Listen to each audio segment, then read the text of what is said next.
tardes, soy Kerlin Belloso de la Fundación de Estudios para la Aplicación del Derecho FESPAD. Estaré moderando este conversatorio de Derechos Humanos y Seguridad Pública en el Triángulo Norte de Centroamérica ante la pandemia COVID-19.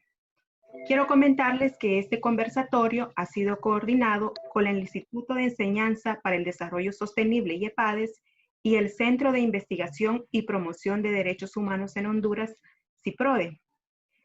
Tenemos como objetivo realizar una comparación entre los 3 países de la subregión centroamericana, en el caso de Guatemala, Honduras y El Salvador, sobre el impacto que la emergencia sanitaria COVID-19 ha tenido en los derechos humanos y en la seguridad pública, ya que en algunos países han implementado algunas medidas que, lejos de dar solución a necesidades básicas y concretas que tienen que ver con el acceso a la salud y una alimentación adecuada, han provocado una serie de vulneraciones a los derechos humanos y la utilización de fuerzas de seguridad, tanto de la Policía Nacional Civil como del Ejército, para la contención de este virus. En este sentido, esta tarde quiero presentarles a nuestros panelistas invitados. En primer lugar, tenemos a Carmen Rosa de León Escribano. Ella es la directora ejecutiva de IEPADES, es graduada de la Universidad Complutense de Madrid, España, y posee una maestría en Sociología de Desarrollo de Iberoamérica.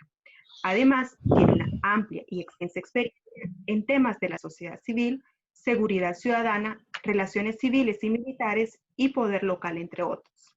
Desde El Salvador nos acompaña Héctor Carrillo. Él es el director de la Unidad de Acceso a la Justicia de FESPAD. Él es especialista en Derecho Constitucional, Derechos Humanos y Seguridad Pública. Y finalmente quiero compartirles que nos acompaña también Carlos Sierra. Él es el coordinador de proyectos de CIPRODE. Él es especialista en gerencia de proyectos en temas de seguridad y también en derechos humanos. A los 3 les doy una cordial y atenta bienvenida. Bueno, por otra parte, quiero explicarles un poco la metodología del evento.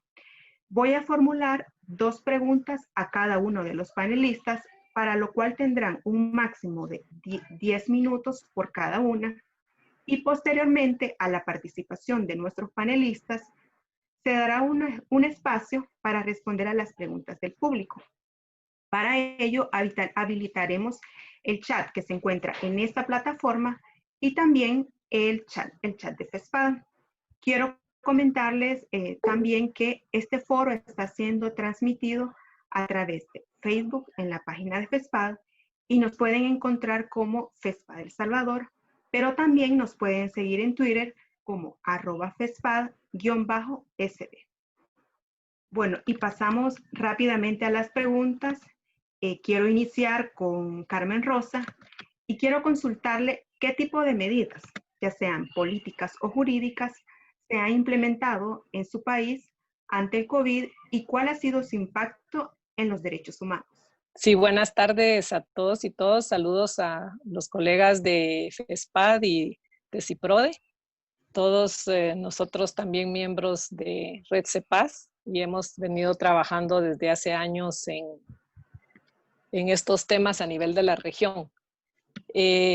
Para responder a la primera pregunta, definitivamente pues las medidas jurídicas y políticas en el marco del COVID que se han tomado, yo creo que al igual que en otros países hay decretos por el estado de calamidad, o sea, en el marco del estado de calamidad que se decreta por parte del Congreso en apoyo al Ejecutivo, definitivamente limita derechos, entre ellos el derecho a la libre locomoción, manteniendo la residencia de las personas, es decir, no se puede uno movilizar de su propia residencia, estableciendo cordones sanitarios, limitando la circulación de vehículos o impidiendo la salida o entrada de personas en la zona afectada. También, por otro lado, impide concentraciones de personas y prohíbe y también la suspensión de espectáculos y la prohibición de espectáculos públicos y cualquier clase de reuniones. Y por otra parte, ordena la evacuación de los habitantes de las regiones afectadas o que estén en peligro. Eso no hemos llegado aún, pero sí, definitivamente la limitación al derecho a la libre locomoción también se expresa a través de los estados, o sea, cerrar con un horario la posible circulación que se ha ido modificando a lo largo de esta cuarentena en que estamos. Nosotros estamos desde el 23 de marzo en situación de cuarentena. Sin embargo, se ha venido abriendo las últimas semanas algunos aspectos de movilización que permite libre circulación en algunas áreas del país.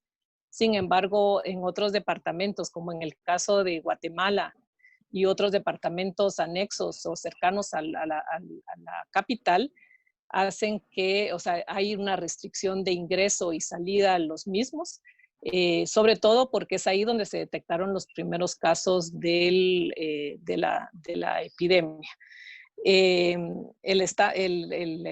Digamos, el toque de queda se ha variado desde las 4 de la mañana a las 4 de la tarde, ahora lo tenemos de las 4 de la mañana a las 6 de la tarde, pero esto también ha tenido algunas consecuencias. Por ejemplo, la falta de información. Creemos que eso, y aunque después lo podemos abordar, ha habido, no siempre la información se produce con la rapidez que se debiera, y a nivel de todos los departamentos y municipios, la gente que no tiene acceso a redes normalmente no conoce los estados, por ejemplo, las restricciones de horario, y esto ha dado pie que en estos días que llevemos hasta el 30 de datos, hasta el 30 de marzo, de 30 de abril, hay más de 15,000 detenidos como consecuencia de el romper el toque de queda.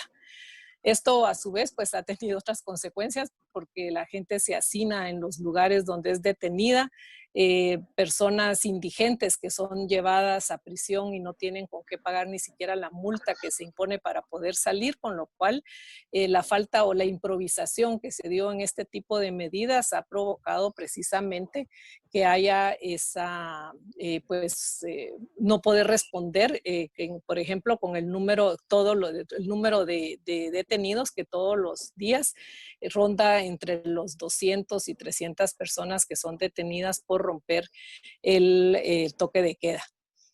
Yo diría ya para terminar esta pregunta que las medidas que se han tomado en el ámbito del COVID, también el toque de queda y las medidas de restricción a nivel de movilización, también hace que haya más discrecionalidad por parte de los posibles abusos en materia de derechos humanos. Hay menos información, hay menos comunicación, hay menos visibilidad a partir del toque de queda. También da pie a que haya más impunidad, porque también hay menos conocimiento, incluso los medios de comunicación, de qué es lo que está sucediendo. Y por lo tanto también vamos a ver un cambio de modus operandi de los delincuentes precisamente asociado, y un cambio en las medidas, en la seguridad de las personas, que se va a modificar asociado precisamente al confinamiento, al tipo de horarios que se están utilizando, y también las restricciones en el hogar también va a dar pie a otro tipo de delitos que se pueden cometer, de incremento de temas como violencia contra la mujer, que eso ya se ha visto a nivel regional, pero precisamente también el cambio de modus operandi de varios de los delincuentes. Yo ahí lo dejaría. Muchas gracias por su participación, Carmen Rosa.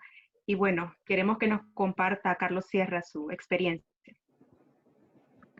Muchas gracias por compartir en esta foro virtual convocado por el FESPAD, y contento de ver a Carmen Rosa y también a Héctor en esta conferencia. Bueno, las medidas que se han tomado en Honduras, digamos que no distanciarán mucho, pero sí tendrán algunos elementos a los que se han tomado en la región norte, sobre todo de Centroamérica. Bueno, al igual que en todos, a partir del 16 de marzo de este año se decretó un estado de excepción de algunas libertades y garantías constitucionales. Dentro de ellas, las garantías que tienen que ver con la movilidad, el desarrollo de actos públicos, e incluso algunos temas que tenían que ver con la libertad de expresión, para algunos medios de comunicación, pero que días después, a producto de la denuncia, este elemento se eliminó. También en Honduras se han desarrollado acciones que tienen que ver con el aislamiento social, directamente como lo conocemos, toques de queda. En el caso de Honduras son toques de queda no por hora, sino que son totales, y digamos con un elemento que ellos han, que se ha destinado para el aislamiento social, que es dependiendo el número de terminación de la cédula. Esos días algunas personas podemos circular para abastecernos o hacer algún tipo de compras, pero que esto se va determinando muchas veces por la cantidad de casos o no en el país. También quiero resaltar que a partir del decreto de emergencia, también se han aprobado una gran cantidad de fondos por parte del Congreso Nacional, habilitando al gobierno para que pueda desarrollar inversiones alrededor de la emergencia. En términos de dólares, se han aprobado alrededor de unos 600 millones de dólares para el tema de la emergencia, para que pueda actuar el gobierno. Y también, muy recientemente, en el mes de abril, también se aprobó un crédito de 119 millones de dólares por parte del Banco Mundial, que también está inclinado hacia el tema de la emergencia.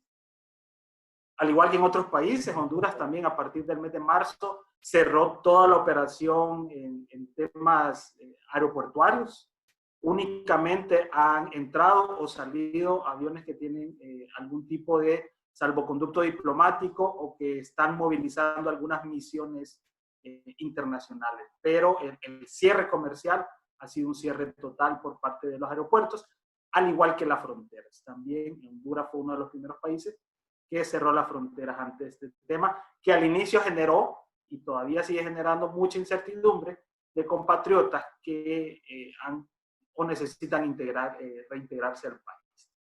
Y el aislamiento social o las medidas de endurecimiento del toque de queda también han sido a nivel nacional, pero en algunos municipios, en el caso del norte de Honduras, el municipio con la mayor cantidad de actividades productivas e industriales, ha tenido un aislamiento social o unos toques de queda aún más fuertes. ¿Por qué? Por la gran cantidad de casos que se han detectado en este lugar. También quisiera mencionar un poco sobre los impactos que se han tenido o que se ha dado a raíz de estas acciones que se tomaron por parte del gobierno. Y un elemento más que quisiera recalcar es que en el caso de la legislación hondureña, llama a que el Estado de Honduras debe crear inmediatamente ante una emergencia o una pandemia un sistema nacional de emergencias, lo que aquí conocemos como el SINAGER, el cual fue activado en el mes de marzo, pero más adelante tocaré que esta instancia para atender la emergencia poco a poco ha sido relegada a un segundo plano y quien ha tomado el protagonismo, digamos, de las acciones durante la emergencia ha sido la presidencia del país. Quiero mencionar que dentro de los impactos, bueno, tenemos a todos los cuerpos de emergencia, los cuerpos policiales, la gran cantidad de militares y una buena parte del sistema sanitario desplegado por todo el país para atender la emergencia. También debo mencionar que aunque los toques de queda y el aislamiento social se decretaron a partir del 16 de marzo, el tema que tiene que ver con las ayudas a las personas más pobres de asistencia de alimentos directamente se empezó a brindar apenas hasta los primeros días del mes de abril, lo que generó, que más adelante podremos hablar, un descontento cada vez mayor en la ciudadanía, reitero, por la falta de alimentos hacia los sectores más pobres en el país. También se han aprobado cualquier cantidad de decretos de compras de emergencia, lo que conlleva a las compras de una gran cantidad de insumos, equipos, incluso hospitales móviles, que no han pasado, digamos, por todos los procesos que tradicionalmente deberían de ocurrir en las compras públicas y que también ha generado muchas dudas alrededor de la misma. Una gran cantidad de contrataciones también, pero un punto a cuestionar aquí es que muchas de las contrataciones no han sido precisamente para el sector salud, el Colegio Médico de Honduras colocaba esta discusión precisamente en el punto, y apenas hasta el mes de mayo se han anunciado algunas contrataciones que estarán vinculadas al sector salud, como médicos, biólogos, enfermeras, entre otros. Quiero resaltar también brevemente que durante la emergencia, bueno, ante lo que les mencionaba de una inversión importante para atender la emergencia, han existido una gran cantidad de reclamos por parte de los gremios vinculados al sector salud, de que esta inversión no ha llegado precisamente a los hospitales que están dando la atención preventiva, pero también la atención de casos. El Colegio Médico de Honduras colocaba la discusión de que todo el equipo de bioseguridad que debe de tener un médico, una enfermera o cualquier personal que esté alrededor de los centros que brindarán o están brindando atención ante la emergencia, aún no ha llegado. Nos preocupa mucho. Sabemos las dificultades que ha tenido el país, digamos, para enfrentarse a este tipo de pandemia, pero lastimosamente todavía, al día de hoy, no todos los hospitales del país cuentan con las medidas de bioseguridad para la atención. También debo colocar en la discusión que han existido algunos niveles de protesta por parte de algunos sectores de la población, ya mencionado por el tema de alimentos, pero también protestas por parte de transportistas, microempresarios, algunos trabajadores del área informal que ante los decretos de emergencia, ante el aislamiento social y ante los toques de queda no han tenido una respuesta por parte del gobierno a la generación de sus ingresos, lo cual también podemos ir discutiendo más adelante. También debo dejar mencionado que posiblemente será un tema a tocar más adelante, que la Policía Nacional casi en su 100% y una buena parte de los militares están incorporados a las acciones de la emergencia. Y aquí voy a mencionar a tres grandes acciones. Número uno, para que se respete lo llamado al toque de queda, que las personas no circulen si no es el día que les corresponde, y en algunos municipios o departamentos que no circulen en ningún momento.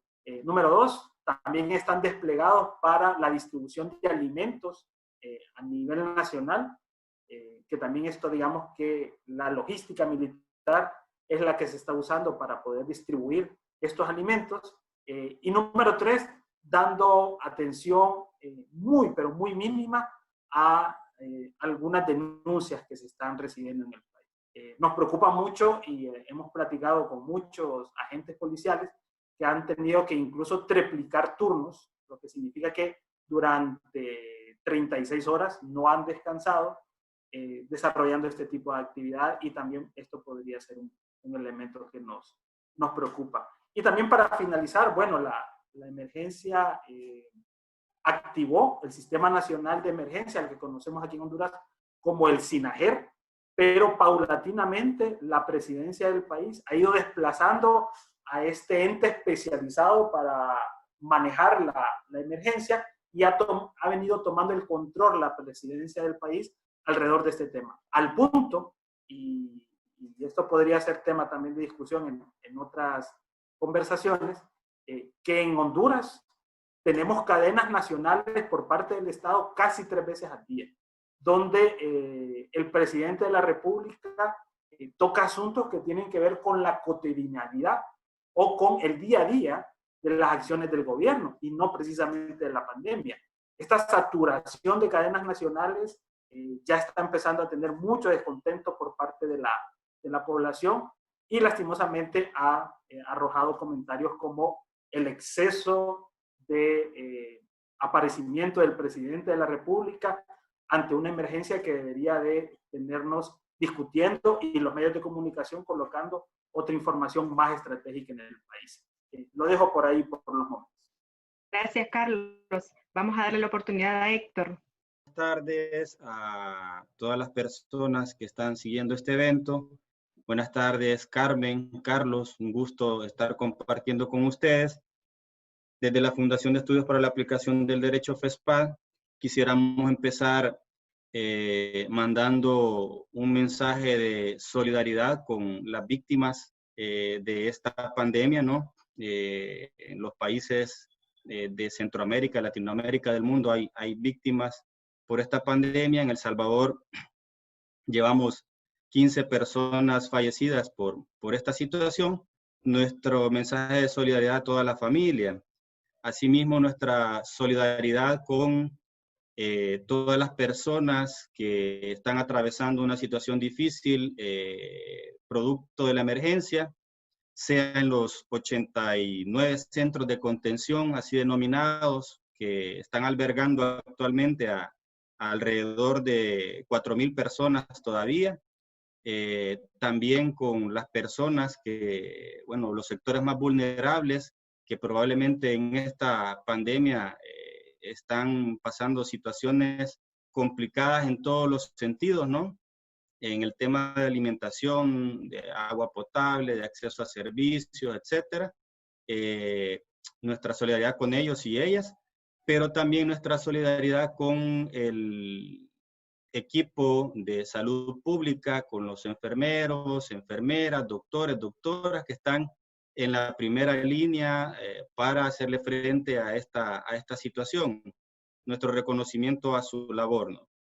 Dicho eso, quizá un poco para mencionar cuáles son las medidas que se han tomado y cuál es el impacto que han tenido en los derechos humanos, debo decir que en El Salvador, al igual que en los otros países, se han tomado medidas, se ha emitido normativa, tanto del Ejecutivo como del Legislativo, tendiente a la limitación de algunos derechos, como el derecho de reunión, la libertad de tránsito.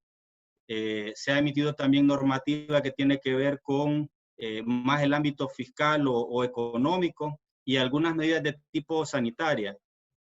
Todas estas medidas impulsadas tienen distinto impacto. Por ejemplo, en el caso de la normativa que ha emitido para El Salvador la Asamblea y el Ejecutivo, han estado orientadas a limitar el derecho de asociación, el derecho de reunión, la libertad de tránsito. Se emitió, como muy bien se sabe acá, una declaratoria de estado de emergencia. Se emitió también una ley limitadora de derechos y garantías constitucionales. Se ha emitido una serie de decretos también que han implicado la limitación de la movilidad de las personas y que en muchos casos también ha implicado, y por ahí voy ya al impacto del primer grupo de normativa, es decir, esta que tiene que ver con la limitación de algunos derechos, ha terminado desembocando en algunas detenciones ilegales de ciudadanos y ciudadanas, lo cual obviamente implica la afectación del derecho a la libertad. Nada más la Procuraduría para la Defensa de los Derechos Humanos registraba hasta el 20 de abril 735 detenciones ilegales de personas en El Salvador. Otras cifras oficiales llegan a registrar 1,981 personas hasta el 14 de abril. En ese marco de esas detenciones ilegales y de esos procedimientos derivados de esta normativa que ha sido polémica en El Salvador, ¿no? Ha sido muy polémica si el Ejecutivo ha tenido atribución para dictar algunas de las medidas que en efecto ha dictado y que han desembocado en, por ejemplo, también pronunciamientos de la Sala de lo Constitucional de la Corte Suprema de Justicia sobre el tema del derecho a la libertad de las personas. También ha sido ampliamente registrado por diversos medios de comunicación hechos de abuso policial que atentan contra la integridad psicológica, física de ciudadanos, casos emblemáticos como el ocurrido en el occidente del país en contra de un joven que sufrió un impacto de bala por parte de un agente policial. Eso obviamente ha implicado graves afectaciones a la población. También han habido denuncias ciudadanas sobre mala atención en algunos centros de contención. Algunos han llegado a catalogar estos espacios como centros de contagio incluso, ¿no? El gobierno ha venido haciendo algunos esfuerzos por mejorar los centros de contención. Sin embargo, ha sido reiteradas las quejas en cuanto a que hay poca claridad de las personas que están ahí respecto a los resultados de las pruebas que les son practicadas para determinar si padecen el virus, el COVID, Ha sido reiterado también el hecho de que en algunos centros de contención no hay las medidas adecuadas para separar a personas que están padeciendo la enfermedad con otras que solo son sospechosas de tal circunstancia. Hemos también tenido denuncias de parte de trabajadores y trabajadoras de la salud pública respecto a contar con condiciones adecuadas para atender la pandemia. Esa situación, pues también el gobierno ha venido dándole alguna respuesta, pero ha sido una situación reiterada, ¿no?, que ha salido a la luz. Eso respecto a las medidas que han tenido que ver con la limitación del derecho a la libertad de tránsito particularmente. Hay otro grupo de medidas que se han tomado más de carácter fiscal y económico. Por ejemplo, se ha flexibilizado los requisitos para poder hacer compras por parte del Estado, lo cual implica un reto para la misma administración pública, pero también para la ciudadanía, por el tema de la transparencia en el ejercicio en el uso de los fondos públicos. Obviamente por la emergencia esto se ha flexibilizado. También El Salvador, y esto es muy importante si hablamos de impactos en los derechos de la población, en este contexto ha autorizado la adquisición de deuda pública por $3.000 millones. ¿Por qué resaltar el impacto que esto tiene? Bueno, porque cuando hablamos de $3.000 millones de deuda pública, más otra deuda fuera de este contexto que ya ya estaba programada para ser adquirida, podríamos estar igualando lo que en 5 años, en el periodo gubernamental anterior, se adquirió en deuda pública, que anduvo rondando los $4.000 millones en 5 años, y ahora en un año estamos adquiriendo una deuda de más de $3.000 millones. Eso tiene un gran impacto en las finanzas del Estado y por ende en los derechos de la población. Solo para que la población tenga una idea, el presupuesto anual de El Salvador, el de este año, supera por un poco los $6.000 millones. Entonces, la deuda que en este contexto hemos adquirido es la mitad del presupuesto anual. Y en total, El Salvador, para finales del año pasado, tenía una deuda pública de $20.000 millones. Es decir, si tomamos en cuenta el presupuesto anual, estaríamos con una deuda que supera más de 3 veces el presupuesto, ¿no? Más la deuda que se vaya a adquirir este año.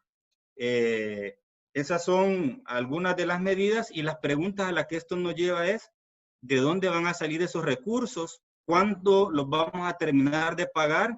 ¿Y qué aspectos se dejarán en segundo plano para poder pagar esta deuda? Esto es importante porque al final esto se va a traducir en priorizar o dejar de priorizar más bien la atención de algunos derechos de la población para hacer frente a la deuda. Y se va a traducir también eventualmente en, tiene que ser así, en ajustes de carácter impositivo. ¿Qué tipo de reforma fiscal se va a tener que impulsar? ¿A quiénes va a tocar? ¿A quiénes va a afectar? Son preguntas que al final tienen que ver con la atención de los derechos de la población. Quizás por el tiempo solo hacer referencia también a algunas medidas de carácter político que se han impulsado y que también tienen relación con esta normativa. Hemos podido constatar desde FESPAD que ha habido una actuación desarticulada de parte de los distintos órganos del Estado. La Asamblea por un lado, el Ejecutivo por otro, los municipios sin ser tomados en cuenta en el marco de la estrategia, es decir, no hubo un esfuerzo para definir de manera articulada entre Ejecutivo, Legislativo, municipalidades, cómo abordar esta situación. Y eso es un error muy lamentable. De hecho, se ha percibido acusaciones mutuas en cuanto a que ciertas actuaciones en el marco de la pandemia tienen que ver con el evento electoral que vamos a tener el otro año. Y por una parte se ha señalado al Ejecutivo de tratar de ser protagonista del tema de la pandemia de cara al evento electoral. A los otros actores políticos, a la Asamblea, a los partidos, se les ha señalado de parte de otros actores de querer obstaculizar al Ejecutivo, y sigue la desarticulación en torno a la actuación de los órganos del Estado. Y quizás otra cosa para para ir cerrando este espacio, solo hacer referencia a algo que sí, desde la manera en que se ha ejercido el poder, es preocupante, y es la manera en que se han hecho los anuncios por parte del Ejecutivo. En muchos de los casos ha sido una manera de transmitir miedo a la población cuando creemos que se pudo haber o se podría hacer de otra manera. Este pueblo tiene historia en cuanto a enfrentar crisis, al igual que los pueblos centroamericanos, y esas crisis no se han enfrentado a partir del miedo, se han enfrentado a partir de valores más importantes como la solidaridad, el compromiso con la nación o con la patria, que son valores que se debería de apelar en este contexto más allá del miedo, ¿no? Me quedo por ahí en esta primera etapa, ¿no? Gracias, Héctor, y gracias a los demás participantes. Estas son las respuestas a la pregunta realizada sobre cuáles son las medidas, tanto jurídicas y políticas, que han implementado los 3 países en el marco de la emergencia COVID. Vamos a continuar con la segunda pregunta, que tiene que ver con qué impactos ha tenido la crisis sanitaria COVID en la seguridad pública en su país. Continuamos la ronda con Carmen Rosa. Definitivamente, como decíamos al principio, la modalidad de la seguridad ha sido basada en las medidas de confinamiento. Por un lado, veíamos los excesos que se pueden dar en materia de la actuación de las fuerzas policiales con las personas que rompen digamos, que no acatan los horarios de confinamiento, pero también vemos, por ejemplo, que en temas de seguridad ciudadana, pues a nivel de homicidios hay una reducción casi, podríamos decir, el mes pasado de un 69% en relación a lo que había el año pasado a nivel de homicidios. Sin embargo, incluso tuvimos días en los cuales hubo 0 homicidios en Guatemala, que eso era, es absolutamente extraordinario, sobre todo al inicio del confinamiento. También vimos que, por ejemplo, en el caso de los homicidios que se dieron, se incrementa la utilización del arma blanca, a diferencia del arma de fuego, que ha sido normalmente la más utilizada. Así crece un 4% la utilización del arma blanca.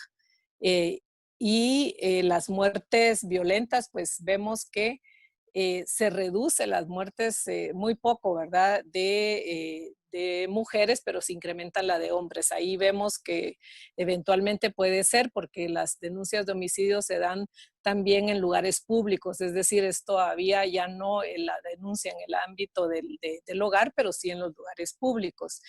La violencia contra la mujer también y el nivel de homicidio se da, y eso es también de acuerdo al confinamiento, en un 96% bajo efecto de licor. Las violencias en el hogar se reproducen o se incrementan bajo efecto del licor, y vamos a ver que en el primer trimestre de este año, sobre todo los menores, también se incrementa el ataque a los mismos, y más que en los meses anteriores.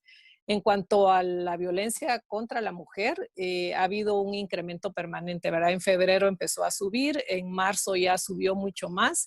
En cuanto a denuncias, no siempre las denuncias son posibles. Sabemos que si la mujer está con el violentador adentro del hogar en un mismo espacio, va a ser mucho más difícil que denuncien. Ha habido denuncias muchas de vecinos.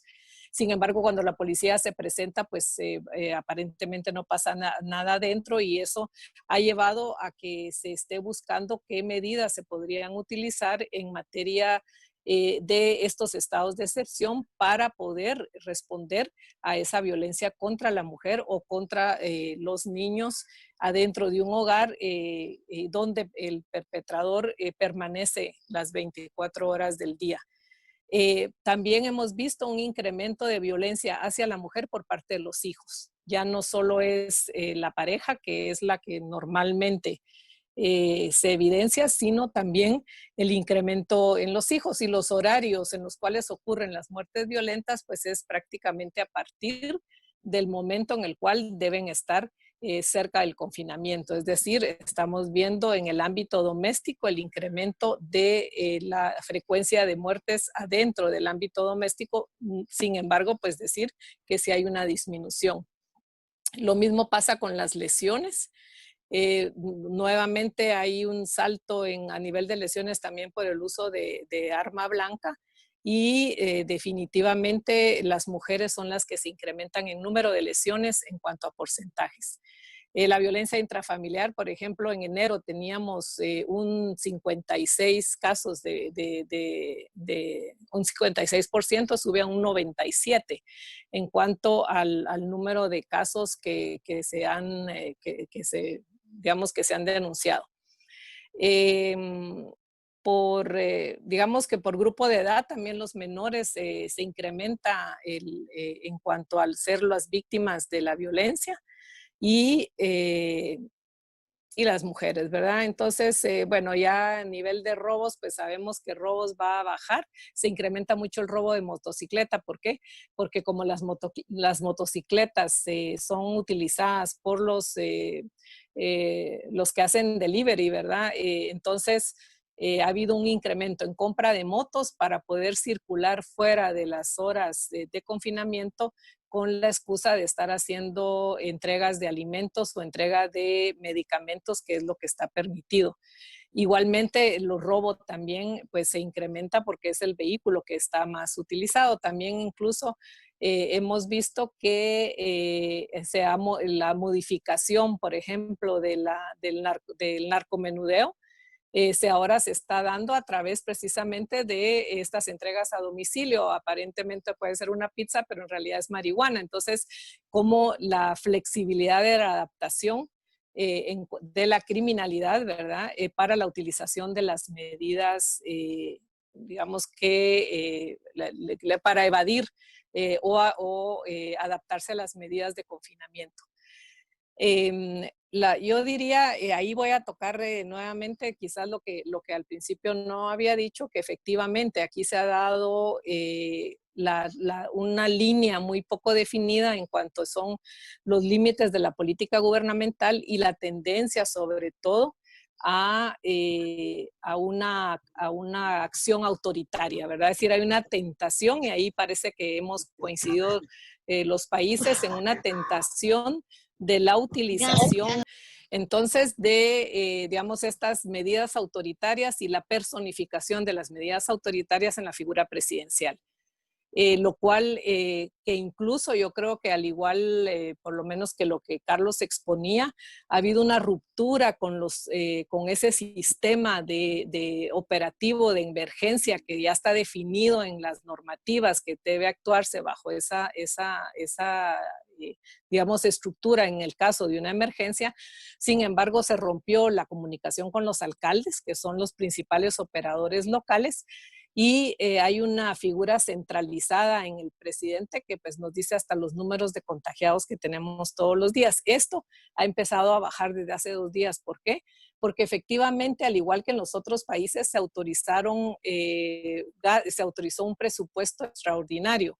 En el caso de Guatemala fueron casi 18 millardos de quetzales, es decir, 18,000 millones de quetzales que iban orientados a la alimentación, o sea, para suplir 3 meses de una renta básica de determinadas personas, con ciertas características, más apoyo a las empresas, más seguros de trabajo, es decir, una serie de medidas que iban a paliar y que iban a permitir que la gente se pudiera quedar en la casa. Sin embargo, casi a 60 días del confinamiento, vemos que, por ejemplo, el presupuesto del Ministerio de Salud, un poco hablando un poco en la medida que también los gastos de salud son retrasados, el presupuesto de salud al 30 del mes pasado estaba en el 0,4% de ejecución. El presupuesto de 6,000 millones de quetzales, que serían 1,000 millones, ¿verdad? de dólares o un poco menos de eso, el presupuesto que se iba a otorgar a las familias y a los vendedores de los mercados y sobre todo a ese trabajador informal, se ha ejecutado 0%. Es decir, encontramos entonces que aquí hay un problema de, también reconocemos, es un gobierno que acaba de entrar. O sea, el gobierno entró casi con la epidemia porque tomó posesión el 14 de enero. Un equipo de gobierno recién llegado. Pero también aquí atraviesa pues los mecanismos de cooptación del Estado que se han determinado, que ya existen dentro del Estado y que hace que impida los mecanismos de corrupción, muchas veces impiden el ejercicio más rápido y eficaz en la administración pública para poder adquirir los recursos. Entonces, estamos entrampados en este momento digamos, en un debate entre si la gente que ahora que empezamos las semanas que se supone de incremento de la epidemia, de acuerdo a los epidemiólogos, hay una presión, por un lado, del sector empresarial más duro para aperturar rápidamente, sobre todo, por ejemplo, los centros comerciales, que son los puntos de contaminación absoluta. Por otro lado, al estar en confinamiento y con restricción del transporte público, se obliga a la gente a ir a trabajar sin un transporte público. Pero no se abre el transporte público porque también son focos de contaminación y sobre todo en esta época que viene. Pero también, por otro lado, familias que no han percibido el recurso durante 2 meses no tienen qué comer. Es decir, realmente la gente, tenemos más de un 60% de economía informal.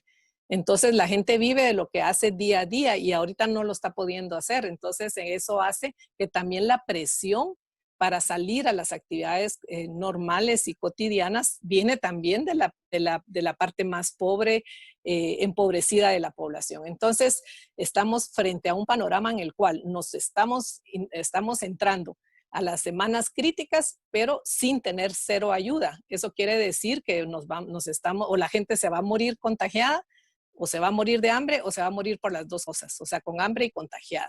Esto nos está llevando a un problema de ingobernabilidad que vemos que está empezando a surgir precisamente por los cordones sanitarios, la falta de información por haber roto esa comunicación con los alcaldes.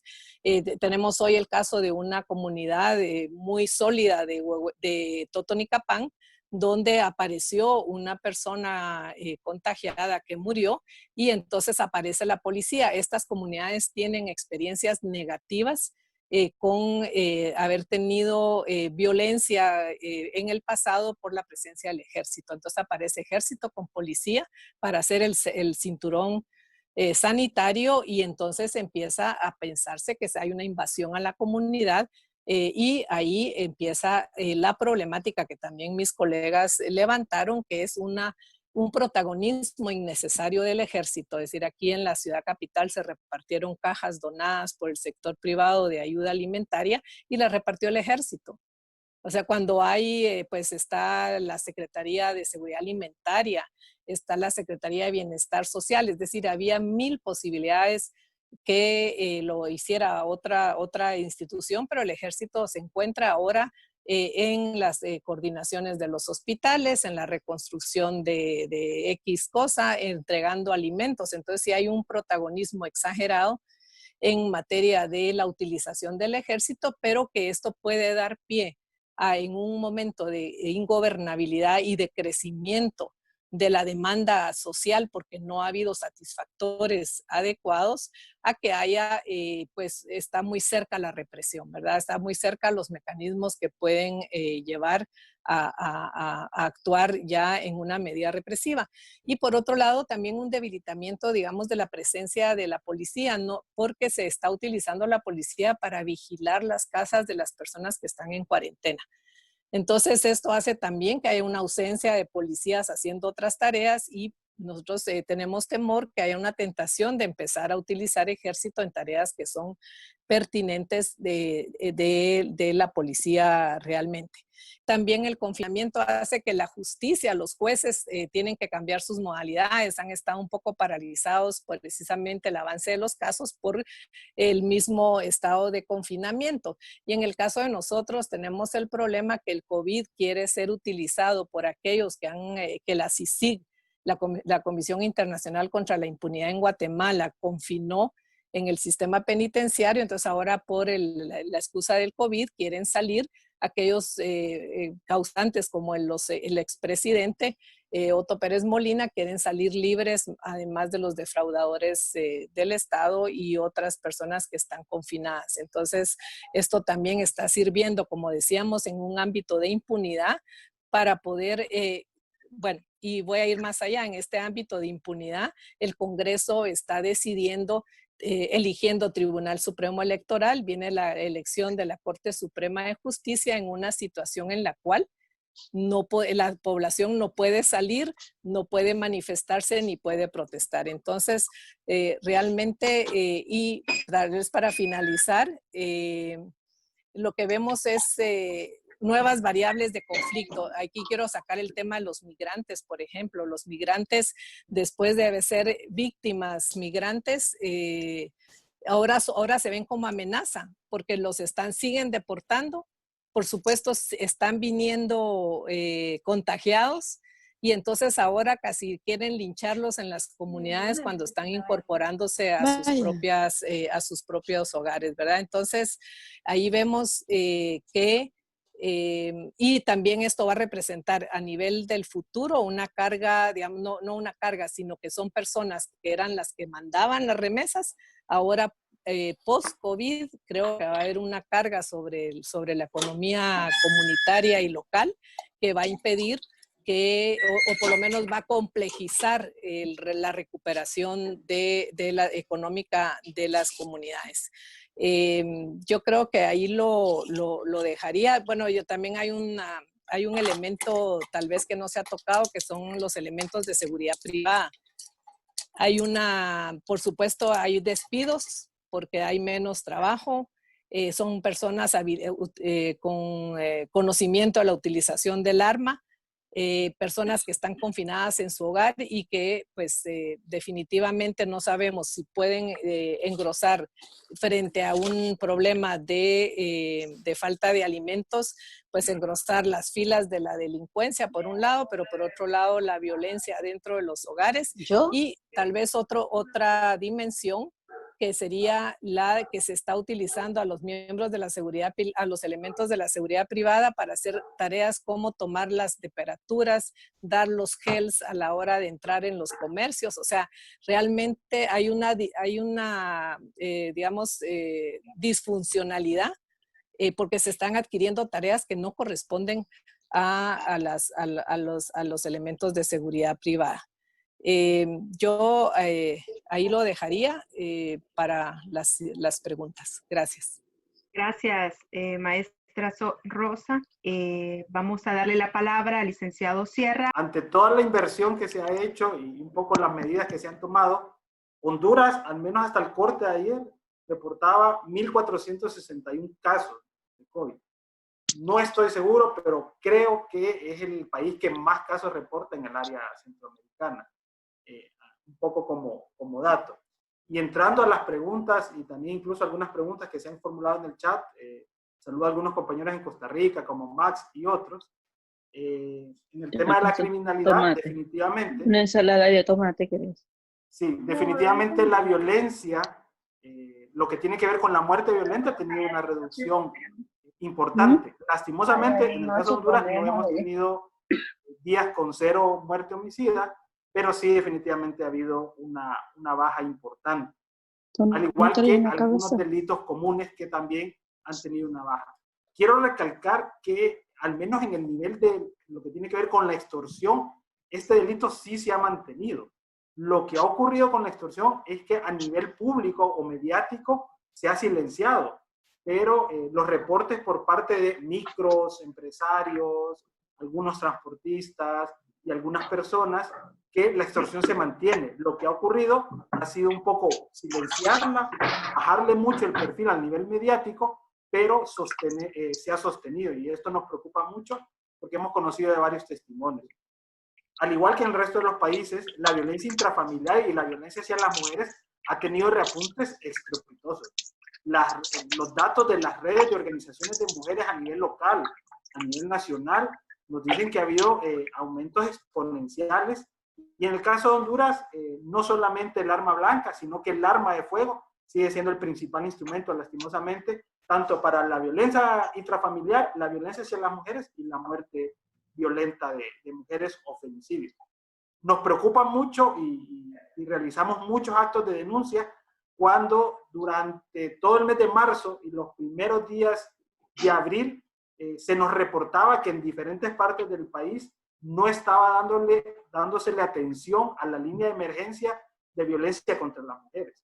En el marco de una pandemia, en el marco del aislamiento social y que la Policía Nacional hubiera dejado de atender las denuncias que tienen que ver con violencia contra las mujeres, precisamente porque estaban todos los elementos de la Policía Nacional en acciones de la pandemia, nos preocupó mucho y se ha venido solventando, pero todavía al día de ayer se reporta que en algunos municipios no se está dando atención a las denuncias de violencia contra las mujeres.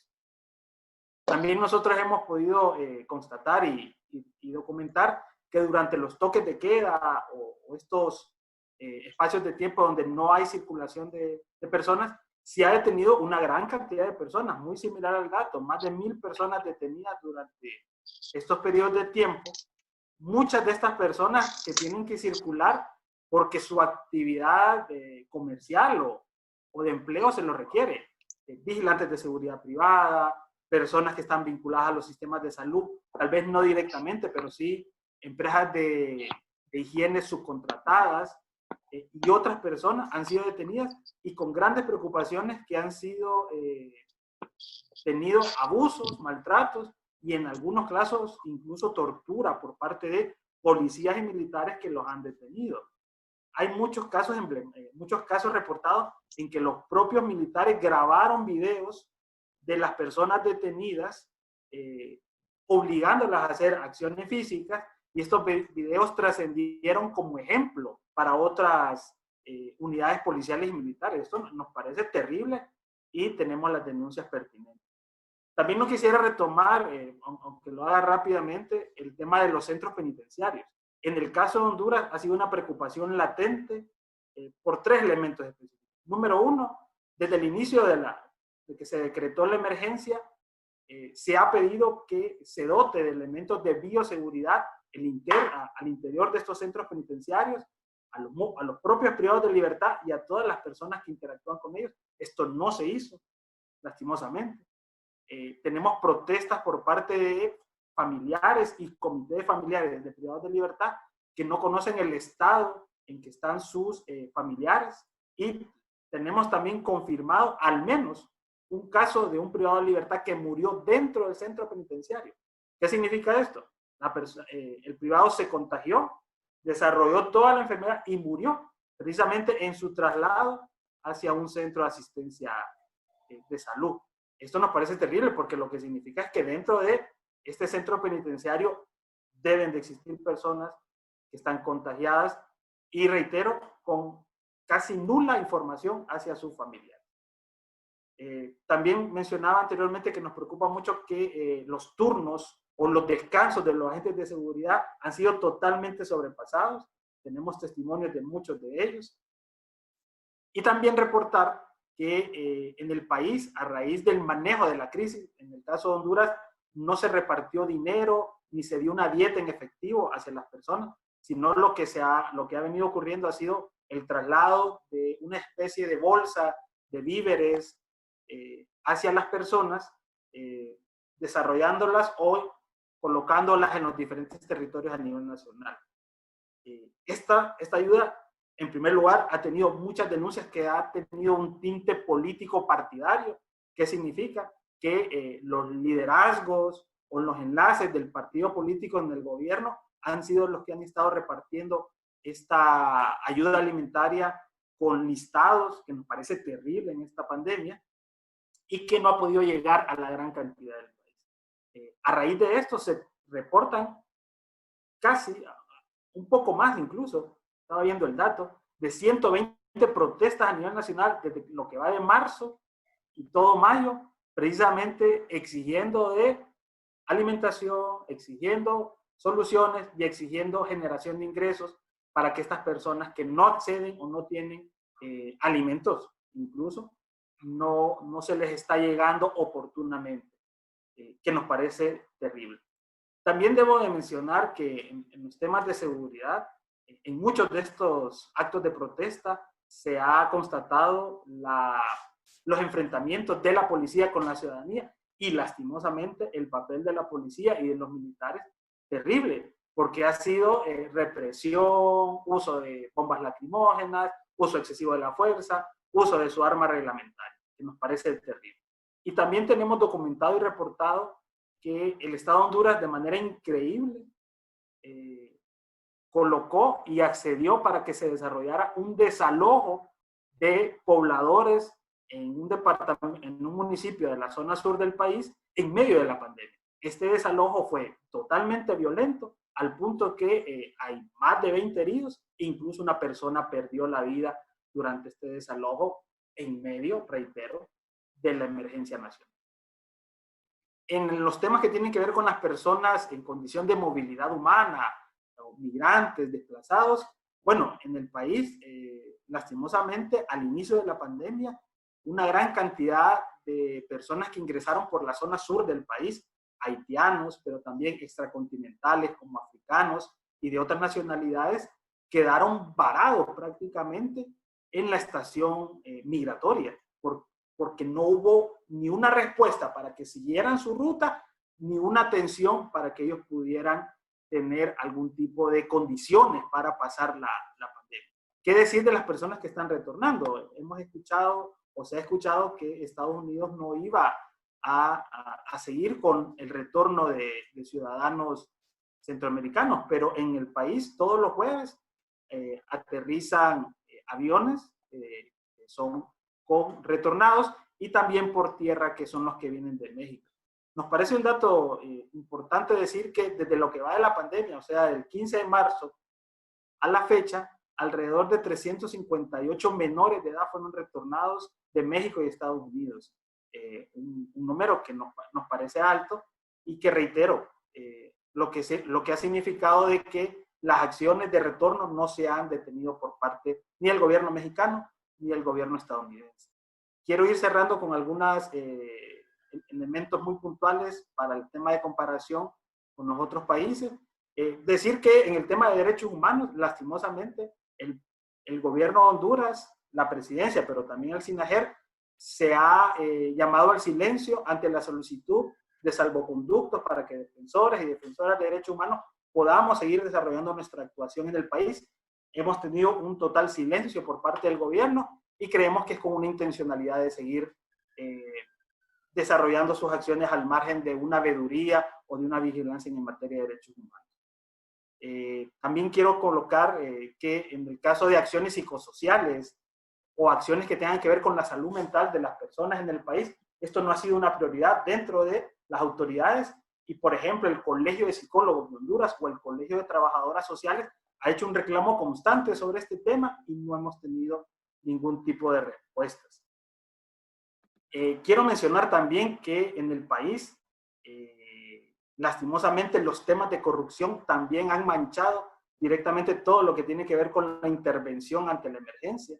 Esta gran cantidad de millones de dólares aprobados, decretos de emergencia aprobados para que se realicen compras, también han estado manchados por denuncias fuertes por parte del Consejo Nacional Anticorrupción, con pruebas que nosotros consideramos casi irrefutables, de las compras indebidas, de desarrollar acciones o hacer compras hacia empresas que están vinculadas con el propio gobernante, con las autoridades que están manejando la crisis, y esto nos parece, reitero, que se mantiene, digamos, esta espiral de corrupción en el país.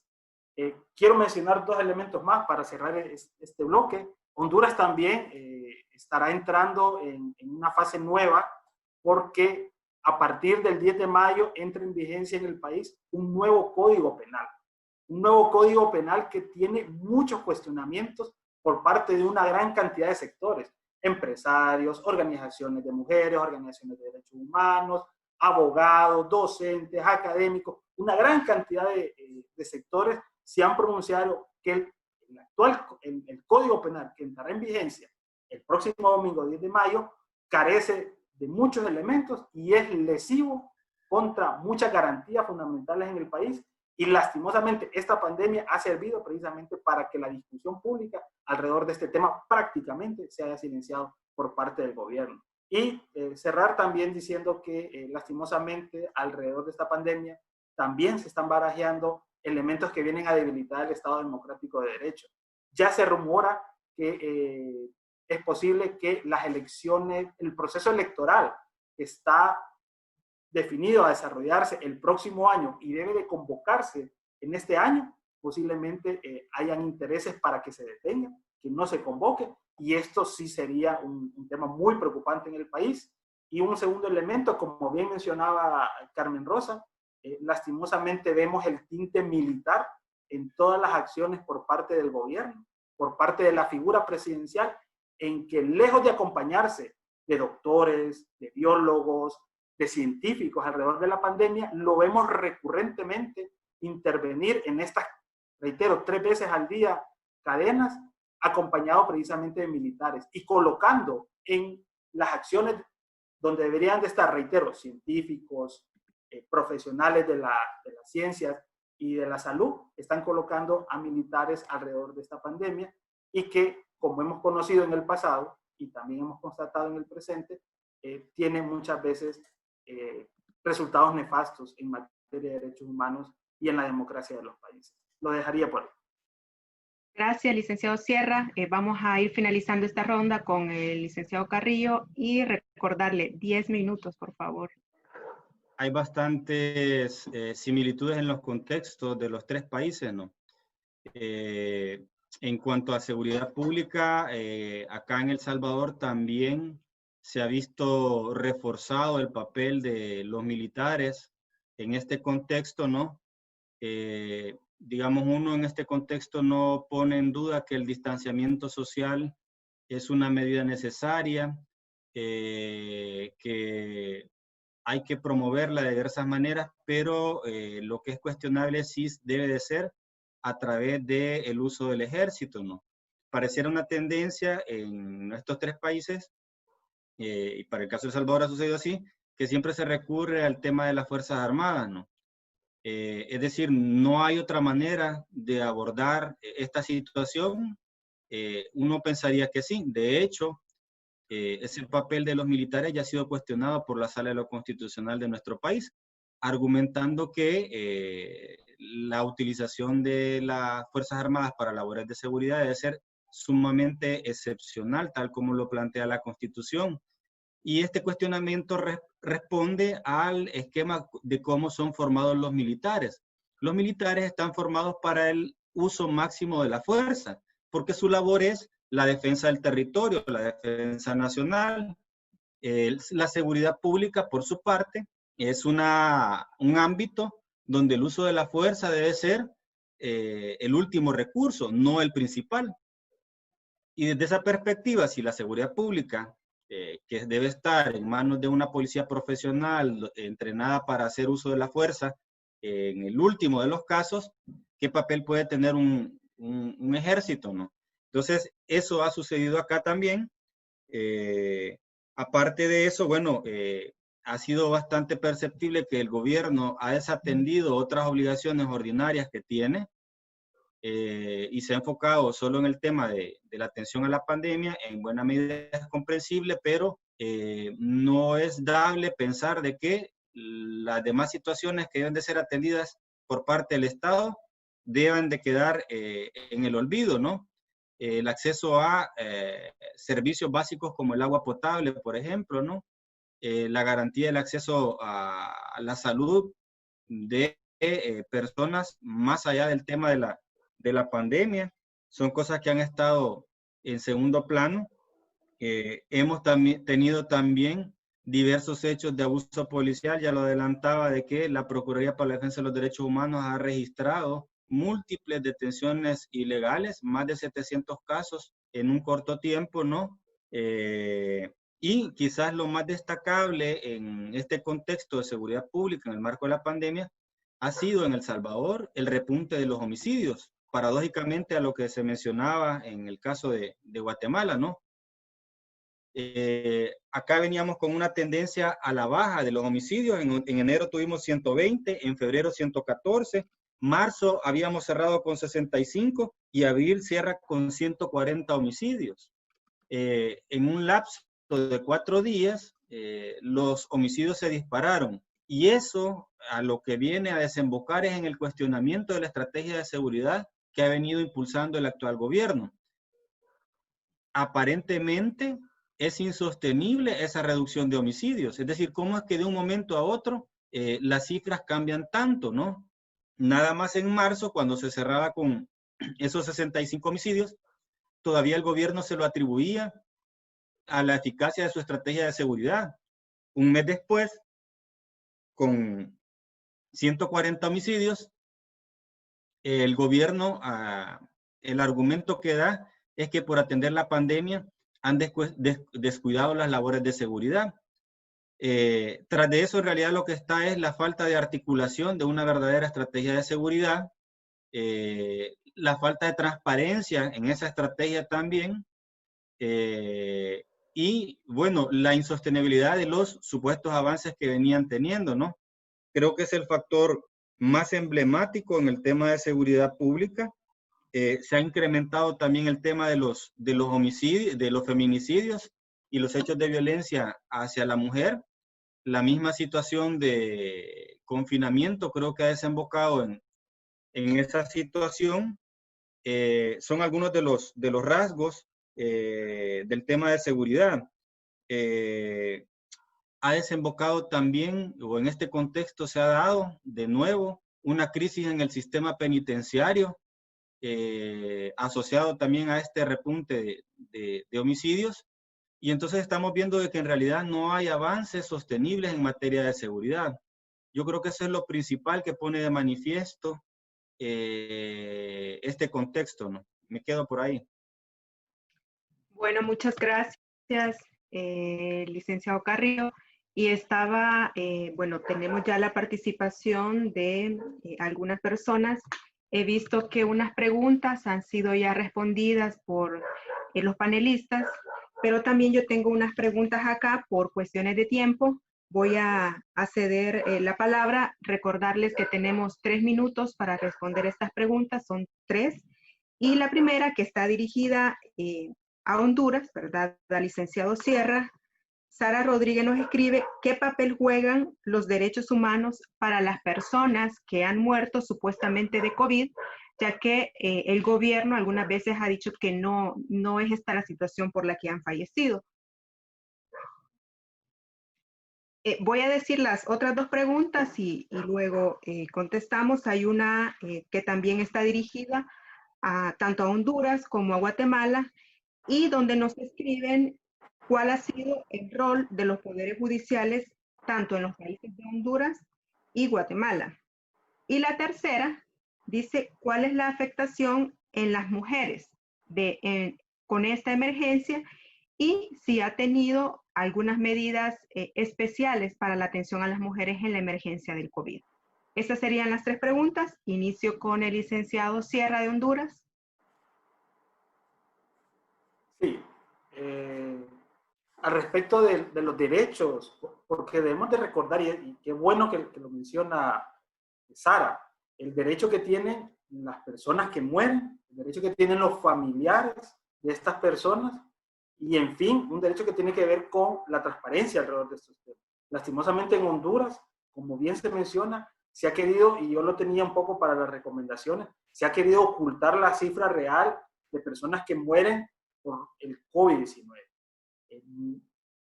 Tenemos desde los datos oficiales, pero también muchas denuncias a nivel público de personas que se les dice que los hospitales simple y sencillamente sellan los ataúdes y no les permiten ver a sus familiares y deben de ser enterrados en predios específicos que el gobierno ha destinado. Aquí nos parece una violación flagrante tanto a la persona que muere por el COVID-19, pero también a sus familiares. Nosotros hemos interpuesto muchas acciones al Comisionado Nacional de Derechos Humanos y estamos por interponer denuncias directamente a la Fiscalía de Derechos Humanos. El gran problema que tenemos las organizaciones sociales y de derechos humanos en el país ha sido el confinamiento. No nos han permitido movilizarnos. Y ya hay reportes de defensores de derechos humanos y defensoras que han sido detenidos precisamente porque no hay salvoconducto para las personas. Eso en el primer punto. Y es muy importante porque será un tema, reitero, ya se reporta en Honduras que no se le está permitiendo a muchos familiares que puedan ver a sus familiares e incluso que le puedan dar sepultura en determinados lugares. Y lo que ha ocurrido precisamente hoy en Tegucigalpa, había una protesta en las puertas de un cementerio, una problemática vinculada a esto. El sistema de justicia en el país increíblemente cerró, junto con el decreto de emergencia. La Corte Suprema de Justicia mandó a cerrar las acciones, pero sabemos que paulatinamente se han venido incorporando. Gracias a eso se han podido hacer, digamos, algunas, muy pocas, pero algunas acciones que tienen que ver con amparo o incluso interposiciones de habeas corpus y otros elementos o recursos que tenemos para denunciar varios elementos que se han venido dando en la emergencia. Pero sí decir que al inicio el sistema de justicia cerró totalmente y ha venido dando algún tipo de apertura. Con el tema de mujeres, mire, desde las organizaciones de derechos humanos ha sido una preocupación muy importante porque definitivamente a quien afecta directamente el confinamiento prolongado que se ha venido dando en esta pandemia han sido a mujeres y niñas. Tenemos una gran cantidad de denuncias. Nosotros como oficina estamos a punto de desplegar toda una acción en la zona sur del país para poder desarrollar acciones de alerta y de emergencia para orillar a que la Policía Nacional actúe en los casos de denuncias que se están reportando de violencia doméstica y violencia hacia las mujeres. Sí, han sido las más afectadas y no solamente recordemos lo que tiene que ver con la violencia tradicional, también hay otros elementos que las redes de mujeres nos han colocado en la discusión y en la acción pública que tiene que ver con el confinamiento, como el excesivo trabajo, el teletrabajo y otros elementos que se han venido colocando. ¿Qué decir con todo lo que tiene que ver con la economía del bienestar o la economía de los cuidados, que hace mucho tiempo las compañeras feministas y de derechos humanos nos han venido colocando en la discusión y que debemos, reitero, actuar directamente, pero lastimosamente el actuar ha sido mínimo por parte de las autoridades. Reitero, primero para dar respuesta a la gran cantidad de denuncias, pero en segundo lugar para hacer acciones preventivas alrededor de estos largos confinamientos en que estamos viviendo. Y solo decir rápidamente que la situación se agudiza mucho más allá de las capitales. Normalmente Tegucigalpa o San Pedro Sula sí tiene una gran cantidad de denuncias, pero el problema es aún peor cuando nos vamos a las regiones o al interior del país, donde incluso el acceso a un teléfono es todavía complicado en Honduras.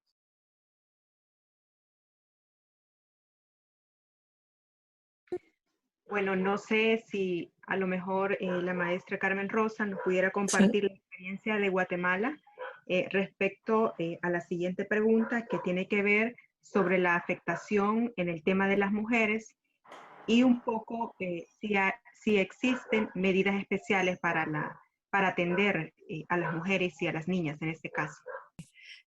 Sí, yo digo, bueno, yo sí hablé algo en torno a cómo las mujeres están sufriendo el confinamiento y en ese sentido la dificultad que hay en los procedimientos habituales para poder resolver o para poder entrar, por ejemplo, en los hogares donde puede haber violencia intrafamiliar denunciada por los vecinos, pero sin embargo el policía no puede entrar cuando se presenta le dicen que aquí no pasa nada.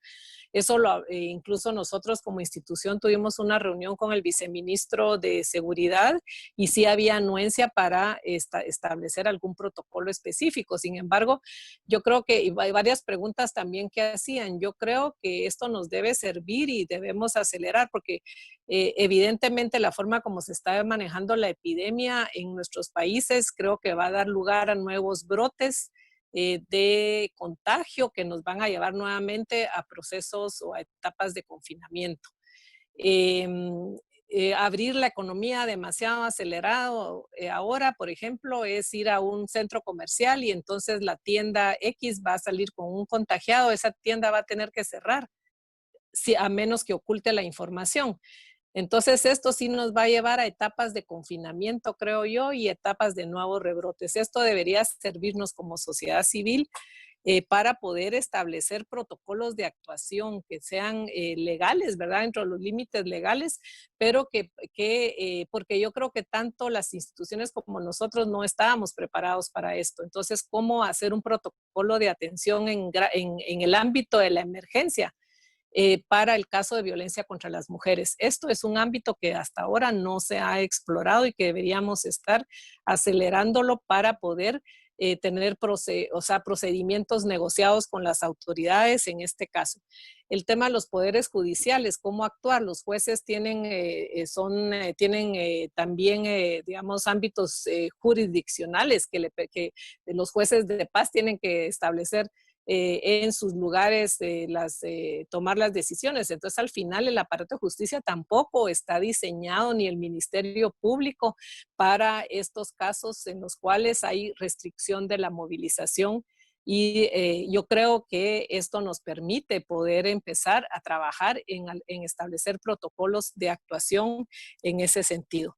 En el caso de las mujeres, yo también creería, y eso es algo que nosotros hemos impulsado en Guatemala desde el ámbito de una unión de varias plataformas de sociedad civil que se llama Pacto Ciudadano y que hemos tenido un papel bastante activo ahora, es el que la ayuda que se está dando desde el gobierno vaya orientada a las mujeres dentro de los hogares. Porque también el dinero que llega a las mujeres sabemos que es un dinero que se va a utilizar y se va a invertir para mejorar la calidad de vida del hogar, para invertirlo en seguridad alimentaria y definitivamente darle un papel más empoderado a la mujer dentro del ámbito familiar. Y luego terminaría porque había una pregunta sobre el tema de migrantes. Yo creo que también igualmente ha sido una dificultad y creo que parte de los problemas en el caso de migrantes ha sido la obsesión por la centralización y el autoritarismo de nuestros gobiernos, porque al querer centralizar los hospitales, al querer centralizar las acciones de salud, al querer centralizar las pruebas, hace que los migrantes que entran por la frontera, por ejemplo, no puedan, están entrando por tierra porque en algún momento se suspendieron los vuelos. Entonces, esto quiere decir que debería haber lugares cerca de las fronteras donde podrían establecerse cuarentenas para los migrantes y evitar este tipo de problemáticas siempre que sean lugares habilitados para la cuarentena, donde haya medidas también sanitarias adecuadas que permita que el migrante que llega a la comunidad pues ya llega con, digamos, un respaldo sanitario de que no está contagiado. Pero además tenemos otro problema. Al venir por tierra, porque nunca se cerró la avenida por tierra de los migrantes, los autobuses que llegaban a Guatemala traían hondureños y salvadoreños. Y los dejaban en medio de la carretera porque ya no podían pasar precisamente por el cordón sanitario que tenían algunos departamentos del país. Entonces esto hizo que muchos migrantes salvadoreños y hondureños tuvieran que llegar a pie a sus países y esto también complicó muchísimo la vida de muchos de los migrantes que estaban retornando. Entonces tampoco tenemos justamente procedimientos habilitados ni protocolos para ello, pero creo que debemos actuar rápido como sociedad civil dentro de esta coyuntura. Río, sobre la participación del Poder Judicial en el caso de El Salvador. Es fundamental la participación del Poder Judicial en este tema. Sin duda, y eso no lo podemos negar, ningún país estaba preparado para hacerle frente a esta situación. Sin embargo, ha sido evidente, y lo digo hoy que escucho a Carmen y a Carlos, ¿no? Que la tentación a hacer uso de poderes extraordinarios ha estado presente, ¿no? Y el papel del órgano judicial, de los jueces, justamente es evitar el abuso del poder, ¿no? Desde esa perspectiva, la lógica de la actuación del Poder Judicial en este sentido es garantizar que cualquier abordaje que se haga de la pandemia sea acorde a las constituciones de la República, de los países, y sea con una perspectiva de derechos humanos. No podemos buscar alternativas de solución a los problemas en la sociedad, sea cual sea, si no es con un enfoque de derechos humanos. Los derechos humanos, los derechos fundamentales son los que han venido haciendo progresar a nuestras sociedades. Si nos olvidamos de ese camino, vamos a ir rumbo a las cavernas. Entonces es importante que el Poder Judicial esté justamente ahí presente en las medidas que están tomando los otros poderes para garantizar que se haga con un enfoque de derechos humanos. Que cualquier crisis que tengamos como sociedad, la solución que le demos nos sirva para avanzar en el desarrollo de la sociedad y no para ir hacia atrás. Yo creo que eso es lo fundamental de visualizar al Poder Judicial en este contexto, ¿no? Muchas gracias a los tres panelistas y bueno, yo rápidamente para ir cerrando quiero sintetizar algunas ideas que mencionaban y hacer algunas similitudes. Bueno, primero es evidente que en los tres países se han decretado medidas que tienden a la limitación de derechos fundamentales, por ejemplo, el derecho a la libertad de circulación y a la libertad de expresión. Es evidente que existe una falta de transparencia en el manejo de los fondos. También en El Salvador, y lo mencionaba el licenciado Sierra en Honduras, el Colegio Médico se ha manifestado también sobre las necesidades que tiene el área de salud, ¿verdad? Y también es importante mencionar que el habeas corpus ha sido utilizado en los tres países para acceder al derecho a la libertad. Es importante también mencionar que una de las similitudes que yo veía en la participación de nuestros tres exponentes tiene que ver con la baja participación de otros actores importantes en la sociedad y básicamente es el presidente quien toma la batuta, ¿verdad? Y quien maneja todo. Es evidente también la participación excesiva, podríamos decir, de agentes de autoridad, llámese ejército. Y bueno, también hablar un poco sobre la falta de medidas diferenciadas a grupos en condición de vulnerabilidad. Eso tiene que ver con mujeres y niñas. En el caso de El Salvador, por ejemplo, en el mes de abril existe un repunte de feminicidios que, bueno, las autoridades mencionaban, no se tuvieron el año pasado, pero que ante esta crisis se han incrementado en el caso de las denuncias de violencia intrafamiliar y violencia doméstica, perdón. En ese sentido, no me queda más que agradecer las participaciones de nuestros tres panelistas y también quiero agradecer a las diferentes organizaciones de derechos humanos que participaron en este evento. Sabemos que tuvimos participación también de algunos consejos municipales de prevención de violencia en El Salvador, organizaciones de la sociedad civil, organismos internacionales, alcaldías municipales, tuvimos participación de partidos políticos, pero también de países como por ejemplo Colombia, Costa Rica, Guatemala, Honduras, Estados Unidos, Perú, Venezuela, México y Ecuador. Esperamos que este evento nos haya permitido conocer un poco más el contexto del Triángulo Norte respecto a la emergencia sanitaria COVID y cuál ha sido su impacto en la seguridad pública, pero también en el tema de derechos humanos. Muchas gracias nuevamente y tengan todos y todas muy buenas tardes.